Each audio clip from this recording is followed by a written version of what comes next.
So the risks to the U.S. economy are much larger than most people think, because approximately 5% of GDP is related to automotives and their suppliers and closely allied fields.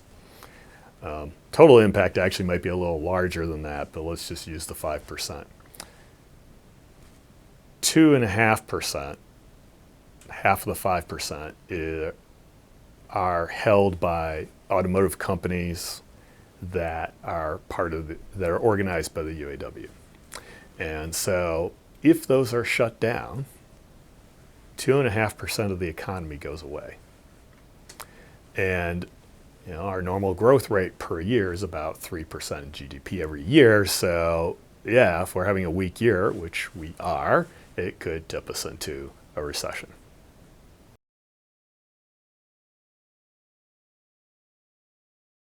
UAW's strategy this time around is really interesting. In the past, they would just call a strike for a company and just strike every plant. What they're doing this time is they're striking well-positioned plants, like very specific plants that are choke points in the supply chain. They are exploiting the idea that, which came up during the pandemic, is that if you're missing one part, that might mean you're not able to produce the product at all. And so they started with assembly plants. And those assembly plants, interestingly enough, if you stop producing there, then the upstream suppliers is what we call them, but they're the suppliers to the assemblers. Well, they have to stop producing eventually too, because there's only so many parts that they can inventory before they're furloughed as well. Now, what's also happening is on the other side is that axle plants and stamping plants and so forth are being struck also. And then those have knock-on effects to assembly plants, where the assembly plants have to be furloughed. And part of the idea, it's thought, for doing this is that the UAW has a limited strike fund. So they pay any idled workers $500 per week to keep them going. And it's thought that the UAW hoped that the states in question would pick up the slack. It turns out legally, at least in Michigan, Ohio, where some of these plants are, they don't have to. The state is actually, if you're idled because of a strike, you aren't eligible for unemployment necessarily. So this is still all a little bit unclear how it's going to work. The big takeaway, though, is there are a lot of pinch points in the supply chain, and the UAW is leveraging that, which they had not in the past. Separate issue. One of the things that they're striking this time around, which they had not in the past, the UAW has struck distribution centers for replacement parts. And sooner or later, probably sooner, dealers are going to run out of parts and will not be able to repair vehicles. And it's not totally understood why this is happening, although it's thought that the dealers are very powerful politically. And so it's thought that the dealers, if they are disrupted, may put pressure in various places to expedite a resolution of the strike. So not only do they have political power, they also have power relative to General Motors, Ford, and Stellantis. The other effect of these strikes against General Motors and Ford and Stellantis, which is starting to become a real problem, is that because they're not building vehicles, it's not just their internal supply chains that make engines and so forth at Ford and GM and Stellantis that are hurt, but there are outside suppliers. And those outside suppliers don't have the financial resources to the automotive firms, and they're beginning to be seriously pinched.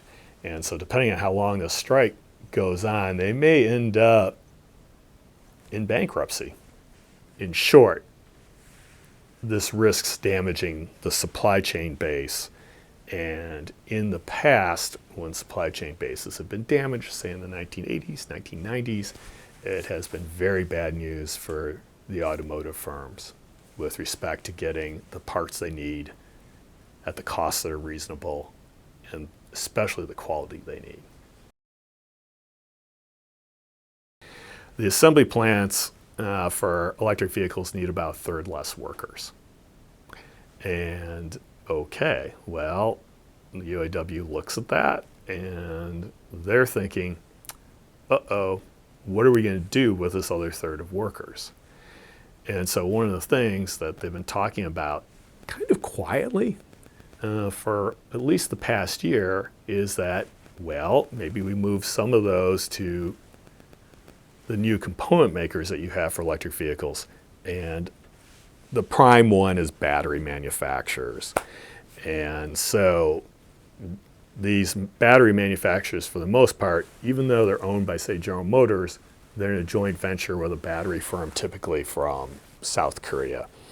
And what the UAW has won, at least from General Motors in the past 2 weeks, is the right to organize and add the employees of these joint venture battery plants to the master agreement with General Motors.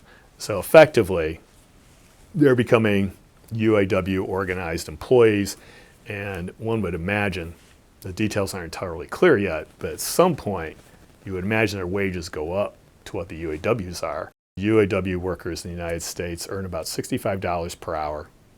This is pre-strike. They earn $65 per hour if you add in all their fringe benefits. If you look at non-UAW plants, say Nissan, Toyota, Mercedes-Benz, they're earning roughly $55 per hour, $10 less. If you look at Tesla, they earn $45 here in Texas. So there's a $20 differential. And so the effect for us in Austin is that Tesla's looking at, okay, we've got this $20 differential after the UAW gets through with them. Oh yeah, maybe it's a $30 differential, and that will give them a competitive advantage, which is a good thing for Tesla. The negative side for Tesla is, with all that extra money going to UAW workers, it may very well make it easier to organize at Tesla.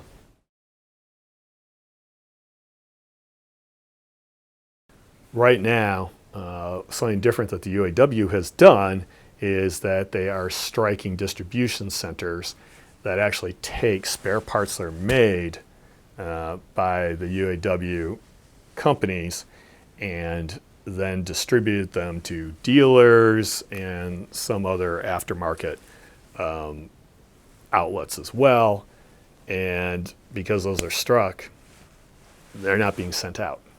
And so what's happening is those inventories are shrinking as we speak, and eventually people aren't going to be able to repair their vehicles because there won't be any parts for them.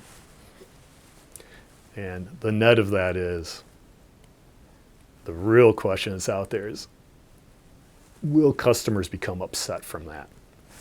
You can put off buying a vehicle for a month or two. You can't put off repairing a transmission. Oh yes. Typically during strikes, once you have shortages, prices go up. And the issue we have here is not only are prices going up as inventory diminishes, then the fear of prices going up starts feeding into this, so you get a hoarding tendency. And so yeah, if prices haven't spiked too much yet, but they're getting close. And so what I would do is I would wait for the strike to end, and I'd wait another 30 days to allow the inventories to be built up to a normal level, and then I would go buy a car, because traditionally prices of cars are related directly to the inventory levels at the dealers.